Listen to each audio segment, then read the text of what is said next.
Hi, everyone. It's Friday, October 7th, 2022. It's about 5 or 10 minutes after 2 o'clock in the afternoon. Judge Andrew Napolitano here for Judging Freedom today here on the East Coast of the United States. You can see who our guest is. Scott Ritter, of course, needs no introduction to the Judging Freedom audience. His background in the U.S. Marine Corps, particularly in military intelligence, is well known, highly regarded, and well documented. Scott, welcome back to the program. Just starting right off, thank you. Right off the bat, given all the conversations we've had about this, can Russia lose this conflagration with Ukraine?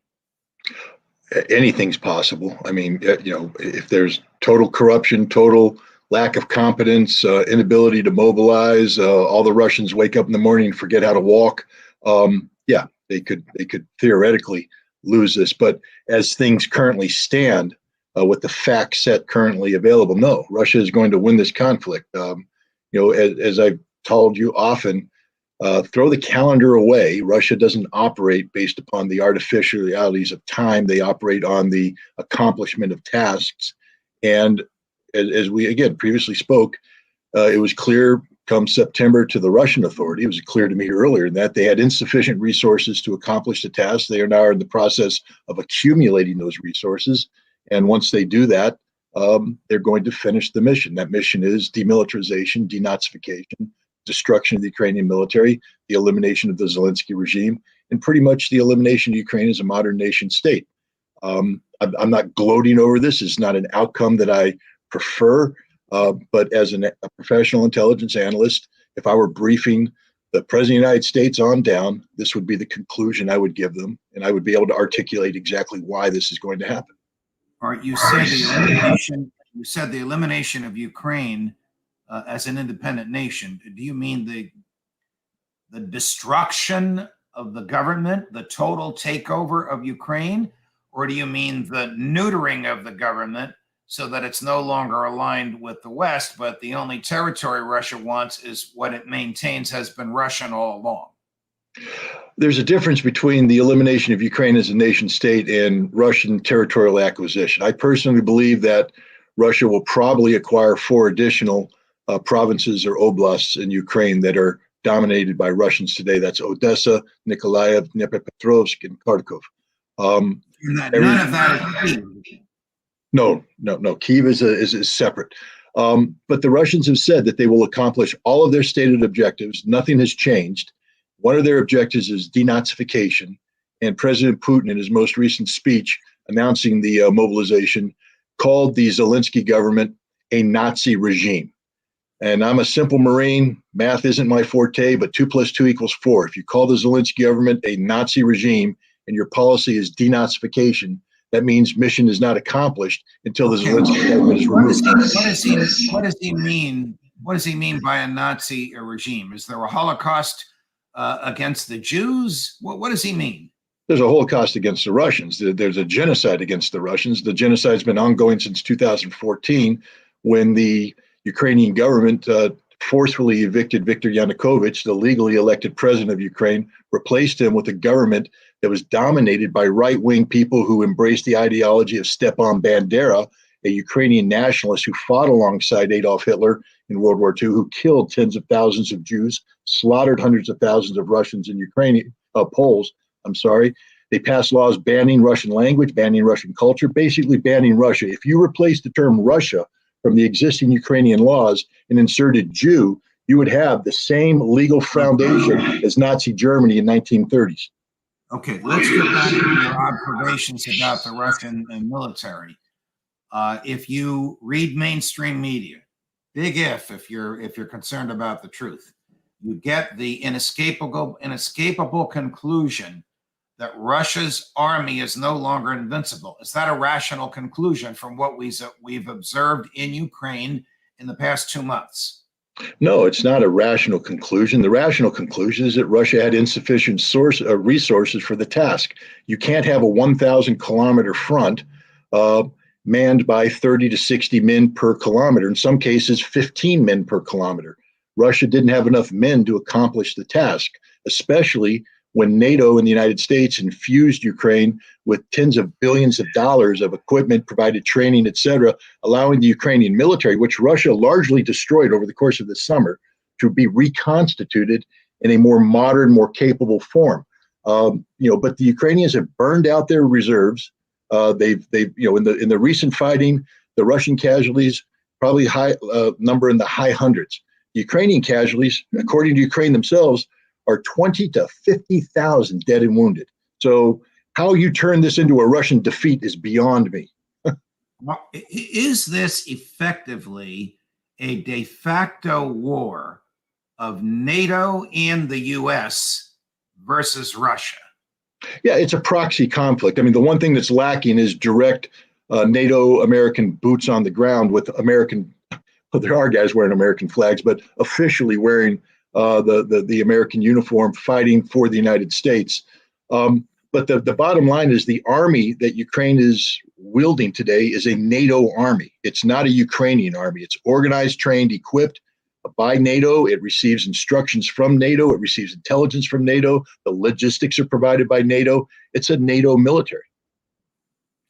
The Guardian of London is reporting that not only is the CIA present, but that U.S. special forces are present in large numbers. I don't know what that means. So on Ukraine. So my question to you is, if U.S. special forces are there, what's the minimum that would be there? Do they go out in groups of 6 or in groups of 600? I've been saying that the U.S. special forces have been in country since April, and I'm correct. I mean, now the news is caught up, and they're saying, yes, there's a presidential finding that's done that. We pulled out the CIA and we pulled out special forces in February when the invasion took place. And in March, they were still not there. But once the decision was made to supply this materiel, U.S. Special Forces returned for 2 functions. One, to facilitate the covert routes that would be taken. I mean, there's a reason why Russia's not blowing all this stuff up at the border when it comes over. That's because the United States has carried out a very concerted effort to break these things down into packages, get them across the border, assemble them covertly in warehouses, get them forward deployed to the units necessary. This is being done by United States Special Forces. They're also responsible for overseeing the integration of this equipment, communications, and the intelligence with the Ukrainian forces. The Ukrainian forces are using these iPads that Special Forces, it's a technique developed in Iraq and then later on in Syria, where we provided these iPads capable of secure communications to forward deployed Iraqi forces and Syrian forces so they could receive direct intelligence feed and communicate back to their Special Forces handlers. So their Special Forces teams in Ukraine who are communicating directly with Ukrainian commanders on the front, sharing intelligence and tactical advice with them in real time. That's what they're doing. All right. So what you have just said, what the Guardian reported, even going all the way up to a presidential finding, meaning Joseph R. Biden himself signed an order authorizing and directing this. Surely President Putin knows it.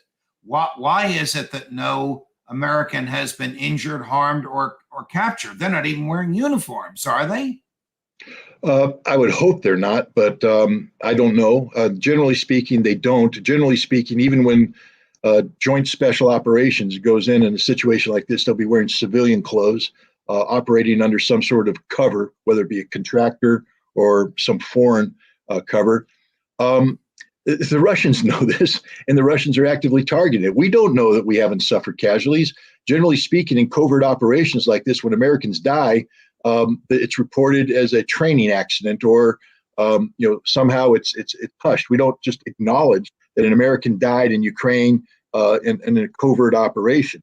So who knows, if we've lost anybody? Who knows if the Russians are deliberately avoiding targeting Americans out of concern of escalating this conflict? I don't know, but what I can say with near certainty is that Americans are on the ground operating in the manner that I've articulated to you. Russia knows about it, and Russia's factoring this into their response. I believe that the Russian response is this: there's no need to kill an American operating 50 miles behind the front lines when all we have to do is destroy the Ukrainian forces, Ukrainian/NATO forces that are in front of us. That's where we get victory.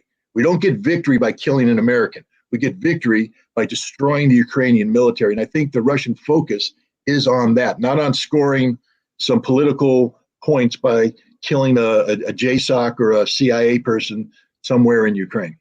All right, back to my former question, and I guess this is an unknowable number unless you know it from your own experience as to how these special forces work. Do we have any idea how many American boots are on the ground? Are we talking about 5 people, 50 people, 500 people, 5,000 people?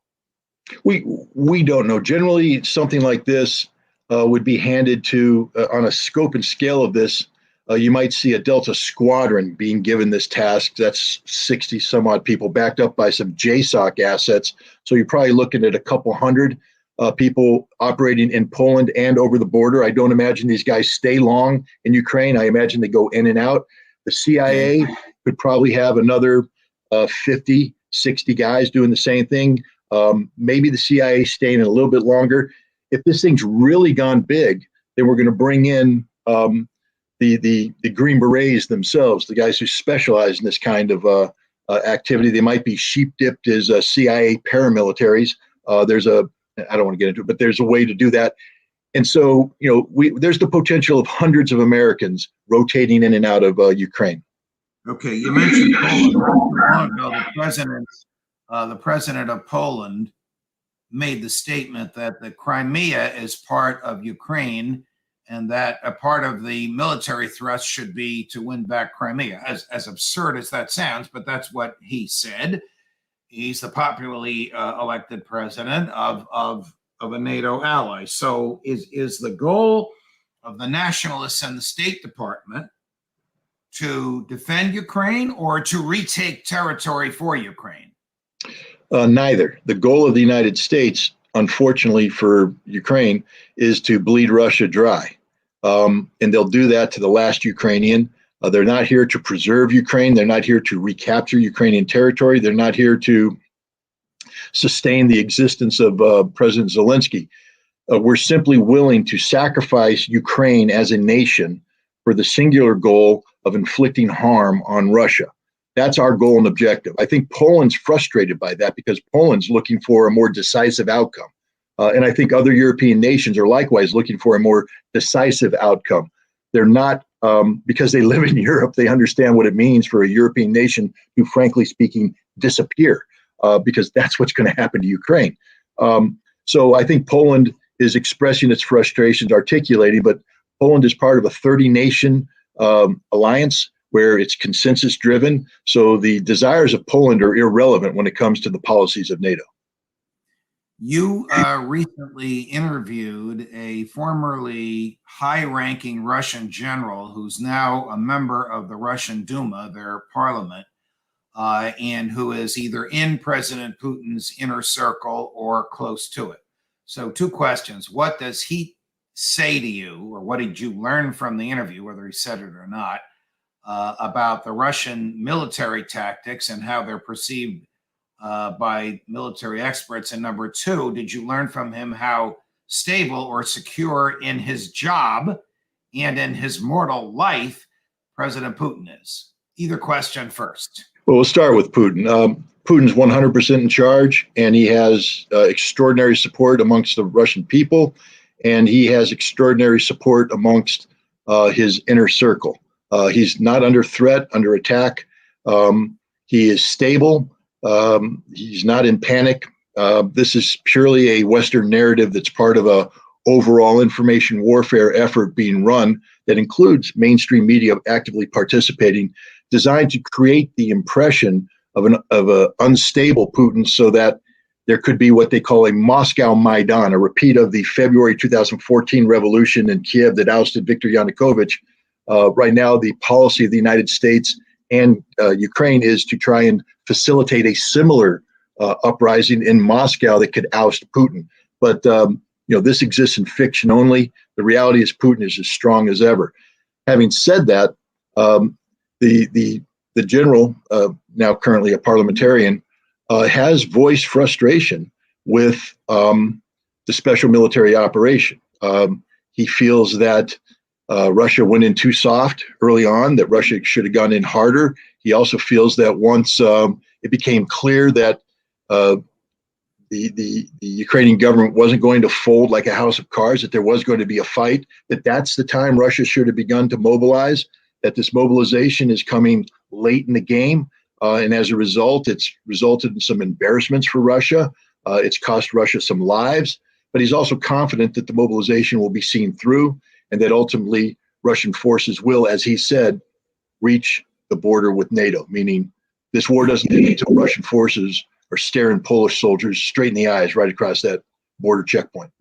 Is it surprising, or is it standard operating procedure that a civilian, President Putin, former KGB, but not former military, as far as I know, at least not a former general, would be making day-to-day battlefield decisions? Is this common for a Russian? Did Joe Stalin make day-to-day battlefield decisions in World War II? Or is your general interviewee, the person you interviewed, critical of this? And does he want the military to be making the decisions? Well, first of all, I don't think the gentleman in question, Andrei Gurilov, said that Putin was making day-to-day decisions. That's not an accusation that he's put out there. Putin is. Is it true that Putin is making? Is it true that Putin is making day-to-day decisions? Who decided to be so tentative on the part of the Russians early on, and which resulted in these PR embarrassments? Well, this would have been a decision that Putin would have, like any leader, would have sent through his cabinet, his staff, with the primary briefers being the Minister of Defense and the Chief of the General Staff. This would be Shoigu and Gerasimov. But also there would have been a heavy say by the Russian intelligence service and Russian security services about the state of play in Ukraine. And they would, Putin would have outlined the objective, which is his job, to say, this is what I want accomplished. Now he would turn to them and say, how do we accomplish it within the framework, within the constraints that I've set forward? Meaning we don't want to slaughter the Ukrainians. We want to treat them as brothers. We want to, only liberate the Donbass. We don't want to destroy Ukraine, etc. And then they come up with the answer and they brief it to him. He would then push back where necessary, as leaders are supposed to do, challenge certain assumptions, accept others. But at the end of the day, there will be a consensus reached on a plan that he then turns over to his military leaders, who then turn over to their field commanders, who then brief downwards. And Putin isn't part of any of that. Putin simply gives the initiating order and then sits back and waits to be briefed on the outcome. He's not managing this day by day. He's not telling battalion commanders, dig in here, do this, do that. That's not what's happening. Got it. Last area I want to explore with you, which is American intel. As we understand it, how do we know this stuff? You have people in the business. I have people that talk to me, and we read the mainstream media and we read the non-mainstream media, like you and our friend Colonel McGregor. But my understanding is that American intel told President Biden that the Russians would win this quick and early. If that is true, how could they have been so wrong?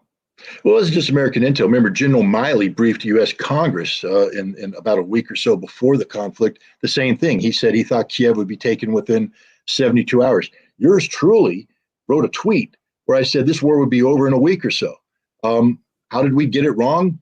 I think none of us anticipated the constraints that were placed on the Russian military by the special military operation. Almost everybody who projected a war with Ukraine assumed the Russians would come in doctrinally, bringing the full weight of their military capability to play and roll over the Ukrainians.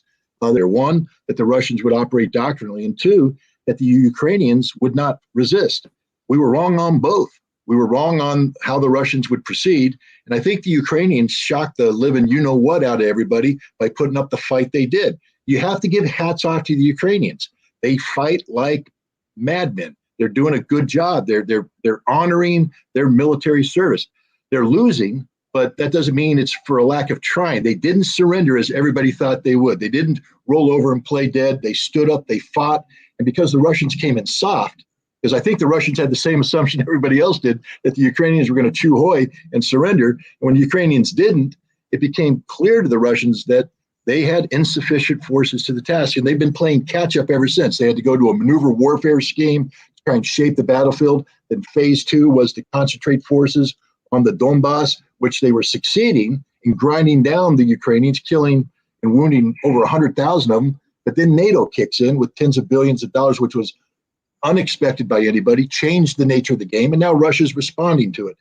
All right, where do you expect the battle to go in the next month? Let's say before Christmas, next 2 months, before the cold comes, the heavy duty winter sets in. Where do you expect it to go? Are we gonna see, Russian jets carpet bombing sections of Ukraine? Are we going to see the Ukraine military using American equipment to destroy supplies in Russia? Where do you think this goes? Well, I see the Ukrainian government attempting to do whatever they can while they can. They've already stripped their reserves from everywhere to try and achieve these fences. They've pretty much burned out. Now, as soon as I say that, we're going to wake up tomorrow morning and we're going to read that the Ukrainians captured another 2 or 3 villages. Everybody's go, oh, Ritter was wrong. No, losing 2 or 3 villages is not the war, man. Losing 2 or 3 villages is the Russians saying, I'm not willing to lose 200 guys for this piece of terrain. We're going to fall back on a more defensible terrain until we get the resources necessary to redefine the battlefield. I think the Russians are going to seize the initiative. You're going to see a series of localized offensive actions designed to stabilize the battlefield, push the Ukrainians out of territory the Russians don't want them in, maybe pull back a little bit where they need to be, complete the mobilization.